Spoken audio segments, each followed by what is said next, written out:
నేను అనుకుంటున్నాను. రైట్, నర్సేగౌడ్ గారు. ఆ, నర్సేగౌడ్ వాయిస్ గారు, క్లియర్నా? సో చాలా చాలా ప్రయత్నాలు చెప్పండి. చేసినప్పటికీ కాంగ్రెస్ పార్టీ కనీసం సొంతంగా కూడా ఎక్కువ సీట్లు సాధించుకోలేనటువంటి పరిస్థితుల్లోకి వెళ్ళిపోయింది. సో హర్యానాలో తగిలిన దెబ్బ తర్వాత మహారాష్ట్రలో కనీసం కొంతైనా ప్రభావం చూపించలేకపోయారా? ముందుగా మీకు ప్యానెల్లో ఉన్న పెద్దలకు వ్యూవర్స్ కు నమస్కారం. అయితే దీంట్లో అంటే ఒక వాక్యంలో చెప్పాలంటే ఇంతకు ముందు భారతీయ జనతా పార్టీ షిండే ప్రభుత్వం మహారాష్ట్రలో ఉంది, జేఎంఎం కాంగ్రెస్ ప్రభుత్వం జార్ఖండ్ లో ఉంది. సేమ్ అంటే రాష్ట్రాన్ని వారు నిలబెట్టుకున్నారనే చెప్పాలి. ఇందులో భారతీయ జనతా పార్టీ ఏదో సాధించిందని చెప్పవలసిన అవసరం కూడా ఏం పెద్దగా లేదు. ఇక రెండో విషయం ఏంటంటే మహారాష్ట్రలో అసలు నేను అనుకోవడం ఏంటంటే ఖచ్చితంగా ఈ ఈ కీలకమైన వ్యక్తి షిండేనే ఉంది కాబట్టి ఈ షిండేను ఖచ్చితంగా పక్కబెట్టి ఫడ్నవీస్ కి ఇచ్చే అవకాశం ఉంది కాబట్టి రాజకీయ రగడ జరుగుతుందని అయితే నేను ఎక్స్పెక్ట్ చేస్తున్నా.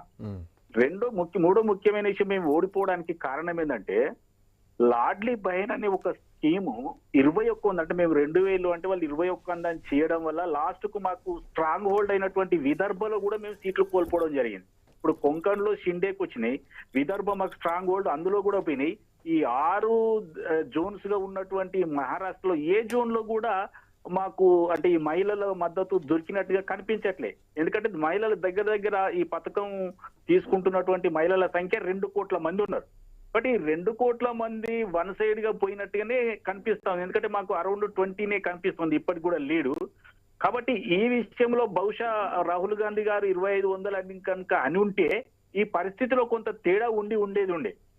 మరో విషయం ఏంటంటే ఏక్నాథ్ షిండే గారికి కొంత స్వతంత్రత ఇవ్వడం వల్ల ఆయన కొన్ని పథకాలు కానీ గవర్నెన్స్ కానీ కొంత ప్రజలకు చేరినట్టుగా కనిపించడం, తర్వాత ఉద్ధవ్ ఠాకరే గాని ఎన్సిపి పవార్ గాని మా మధ్య గాని కొద్దిగా లేట్ గా ఈ సీట్ల సర్దుబాటు కానీ లేకపోతే సమన్వయ లోపం కానీ ఇది కొట్టొచ్చినట్టుగా కనిపిస్తుంది. దీని వల్ల మేము మహారాష్ట్రలో ఓడిపోయినామని మేము అనుకుంటా ఉన్నాం. రెండో విషయం ఏంటంటే జేఎంఎం పార్టీ తోటి కలిసి మేము అక్కడ అధికారంలోకి రాబోతా ఉన్నాం. అక్కడైతే మరి దారుణం ఏంటంటే సోరెన్ గారిని తీసుకుపోయి జైల్లో వేయడం కానీ, తర్వాత చంపై సోరెన్ ను పక్కకు జరపడం కానీ ఇవన్నీ చాలా గందరగోళం చేసిండ్రు. కాబట్టి అక్కడ కూడా సీఎం అయ్యే పథకం కొంత జనంలోకి వెళ్ళిపోయింది. ప్లస్ ఈ సానుభూతి తోటి అక్కడ మేము 50కి పైగా సీట్లతోటి మేము గెలవబోతా ఉన్నాం. కాబట్టి మేము ఒక రాష్ట్రంలో ఎక్కడైతే అధికారంలో ఉన్నామో అక్కడ మేము నిలబెట్టుకున్నాం. వారెక్కడైతే మహారాష్ట్రలో అధికారంలో ఉన్నారో వాళ్ళు నిలబెట్టుకున్నారు తప్పితే ఇందులో భారతీయ జనతా నర్సేగౌడ్ గారు అక్కడైనా జేఎంఎంకి వచ్చినటువంటి స్థానాలు ఎక్కువ కాంగ్రెస్ పార్టీతో పోలిస్తే కూటమిలో ఉన్నా గానీ మహారాష్ట్రలో కూడా అక్కడ మీకున్నటువంటి మిత్రపక్షాలకు ఉన్నటువంటి పార్టీలకు వచ్చినటువంటి స్థానాలే ఎక్కువ కాంగ్రెస్తో పోలిస్తే. బట్ ఎక్కడ కాంగ్రెస్ పార్టీ ఫెయిల్ అవుతోంది అంటే తెలంగాణ కర్ణాటక రాష్ట్రాల్లో జరుగుతున్నటువంటి పరిపాలనను మహారాష్ట్ర ఎన్నికల్లో తెలుగు వాళ్ళు ఎక్కువగా ఉండేటువంటి ప్రాంతాల్లో ప్రచారం ఎక్కువగా చేశారు భారతీయ జనతా పార్టీకి సంబంధించినటువంటి నాయకులు.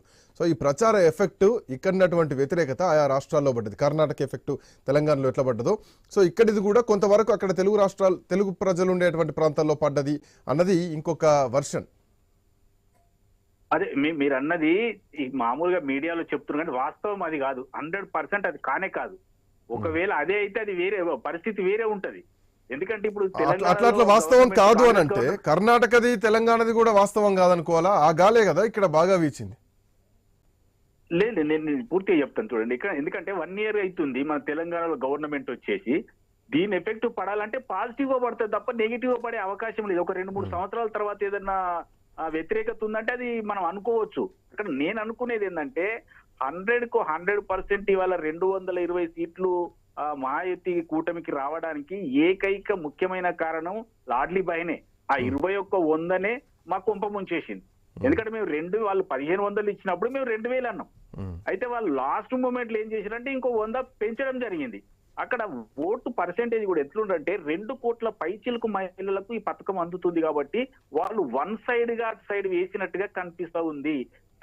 అదొక్కటే పెద్దగా వీళ్ళు భారతీయ జనతా పార్టీ కానీ ఏకనాథ్ షిండే కానీ ఇంకా మిగతా వారు కానీ భారీ ఎత్తున చేసింది ఏం లేదు. ఇంకొక కీలకమైన విషయం మీ దృష్టికి తెచ్చేది ఏంటంటే ఈ 2 ప్రాంతీయ పార్టీలు విడిపోవడం వల్ల ఆ ప్రాంతీయ పార్టీలకు సంబంధించినటువంటి గుర్తులు వీళ్ళకు వచ్చేసినాయి.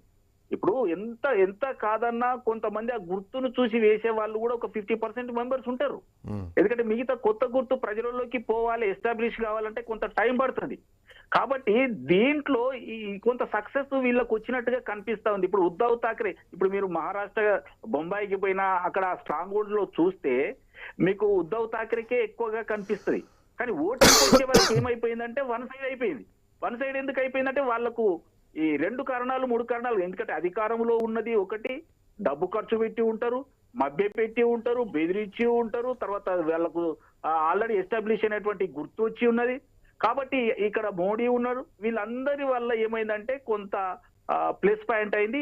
లాడ్లీ బహెన్ అనేది మెయిన్ ఒక్క విషయం చెప్పాలంటే మహారాష్ట్రలో ఈ రోజు మేము ఓడిపోవడానికి, భారతీయ జనతా పార్టీ కూటమి గెలవడానికి ఏకైక కారణం లాడ్లీ బహెన్ ఒకటే. దాని తర్వాతనే ఇంకేదైనా కారణం చెప్పాలి. ఎందుకంటే ఒక్కటే సింగిల్ వాక్యంలో చెప్పాలంటే విదర్భలో మాకు స్ట్రాంగ్ హోల్డ్, ఫుల్ సీట్లు మాకు దగ్గర మెజారిటీ సీట్లు మాకు వస్తాయి. అక్కడ కూడా మేము ఓడిపోయినాం. అంటే కారణం ఏంది? ఇక్కడ మహిళల యొక్క ఓట్లు మాకు పడలేదు అనేదే దాని కారణం. మహిళలు ఏకదం వన్ సైడెడ్ గా ఆపోజిట్ పార్టీ కంటే మన బీజేపీ కూటమి కేసేసిండ్రు. కాబట్టి మాకు విదర్భలో 5-6 దగ్గర మేము ఆగిపోయినాం. కాబట్టి నేను అనేది ఏంటంటే మహారాష్ట్రలో గెలుపుకు ఏకైక కారణం లాడ్లీ బహెన్ స్కీమే. మేము గనుక వాళ్ళు 21 అన్నప్పుడు 2500 కనుక మేము అనౌన్స్ చేసి ఉంటే ఖచ్చితంగా మేమే గెలిచే వాళ్ళం. కానీ అక్కడ మా అధిష్టానం మరి ఏం ఆలోచించింది, అక్కడ 20 దగ్గర ఆగిపోవడం వల్ల ఈ రోజు మేము మహారాష్ట్రను మేము కోల్పోవాల్సి వచ్చింది. 6 జోన్లలో కూడా ఏ జోన్ లో కూడా మహిళలు మాకు ఓట్లు వేసినట్టుగా, అంటే మెజార్టీ ఓట్లు వేసినట్టుగా కనిపించలేదు. కాబట్టి అన్ని జోన్లలో మేము ఓడిపోతూ ఉన్నాము అని అంటే అన్ని జోన్లలో ఉన్నటువంటి మహిళా సోదరీమణులు లాడ్లీ బహెన్ కు ఓటేసినట్టు, 2100కు ఓట్లు వేసినట్టు. కాబట్టి అక్కడ వాళ్ళు గెలుస్తా ఉన్నారు, మేము ఓడిపోతా ఉన్నాం. కాకపోతే ఇంకొక విషయం కూడా చెప్పాలి. మేము అదే ఇంతకు ముందు ఎంపీ ఎన్నికలు వచ్చినాయి. ఎంపీ ఎన్నికలు వచ్చినప్పుడు మేమే గెలిచినాం. ఎంపీ ఎన్నికలు ఏంటంటే జాతీయవాదం మీద గెలుస్తాయి, జాతీయవాదం ఏమైనా భారతీయ జనతా పార్టీకి అనుకూలంగా ఉంటది అని అందరు చెప్తారు కదా. అయినప్పటికీ కూడా మేము ఎందుకు గెలిచినామంటే ఏక్నాథ్ షిండే చేసినటువంటి ఘోరాన్ని ప్రజలు జీర్ణించుకోలేకపోయారు. అలాగే అజిత్ పవార్ చేసినటువంటి ఘోరాన్ని అక్కడ ప్రజలు జీర్ణించుకోలేకపోయారు. దాని మీద ప్రతీకారం తీర్చుకోవడానికి కొరకే అక్కడ వీళ్ళ కూటమికి ఓట్లు వేయకుండా భారతీయ జనతా పార్టీ కూటమిని అంటే తక్కువకు కుదించడం జరిగింది, మాకు ఎక్కువ సీట్లు ఇవ్వడం జరిగింది. కానీ ఇప్పటికి వచ్చే వరకు ఏమైందంటే ప్రజలు దాని మీద ప్రతీకారం తీర్చుకోవడానికి ఒకసారి మాకు ఓటేసారు కాబట్టి అది మర్చిపోయినరు. నెక్స్ట్ టైం వచ్చిందంటే ఇక్కడ లాడ్లీ బహెన్ మీద అంటే మహిళలకు దాని మీద దృష్టి పడింది కాబట్టి వాళ్ళు ఎన్నికల కంటే ముందు ఒక 5-6 నెలల నుంచి డైరెక్ట్ అంటే రెగ్యులర్ గా ఇస్తున్నారు కాబట్టి దాని మీదనే ఓట్లు వేసినట్టుగా నేను భావిస్తా ఉన్నా. అందుకని మాకు అక్కడ ఓటమి చవి చూడడం జరుగుతుంది. కాబట్టి దాన్ని మేము అంటే ప్రజా తీర్పు కాబట్టి ఖచ్చితంగా ఓన్ చేసుకుంటాం, ఖచ్చితంగా మా అధిష్టానం ఓన్ చేసుకుంటుంది. మాకేదైతే తీర్పు ఇచ్చిండ్రో, మాకేదైతే రోల్ ఇచ్చిండ్రో ఆ రోల్ ప్రకారమే మేము మహారాష్ట్రలో నడుచుకుంటాం. అదేవిధంగా జార్ఖండ్ లో కూడా మాకు ఏదైతే అధికారం కట్టబెడతా ఉన్నారో దాని ప్రకారమే సుపరిపాలన చేయబోతా ఉన్నాం. వెల్కమ్ బ్యాక్ టు నర్సేగౌడ్ గారు. వీరేంద్ర బాబు గారు, గుడ్ ఆఫ్టర్నూన్.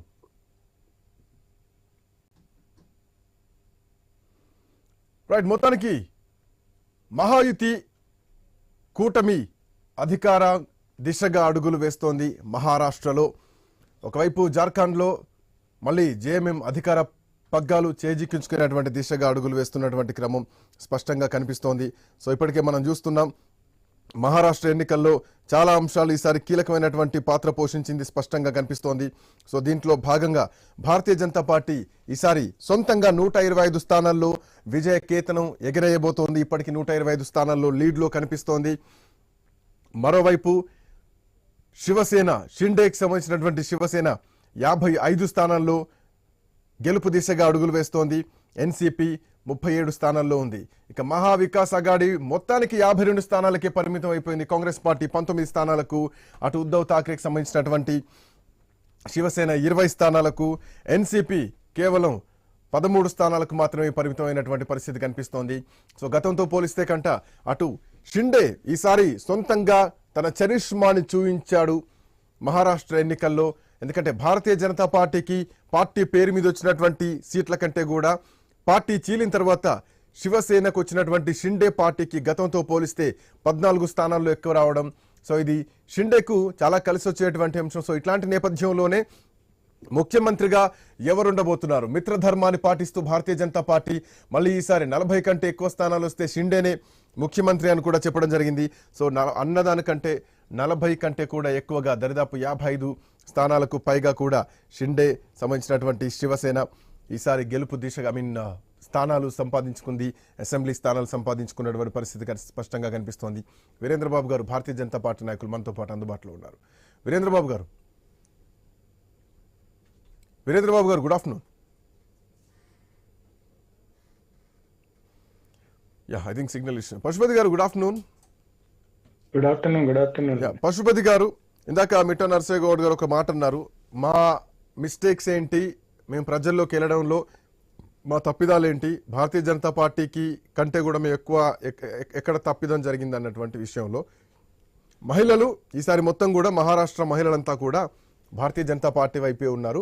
ఆ పథకమే కాంగ్రెస్ పార్టీ ఈసారి అధికారంలోకి రాకపోవడానికి అమెంటుసే మహావికాస్ అగాడి అధికారంలోకి రాకపోవడానికి ప్రధానమైనటువంటి ఒకటి అంశం. 15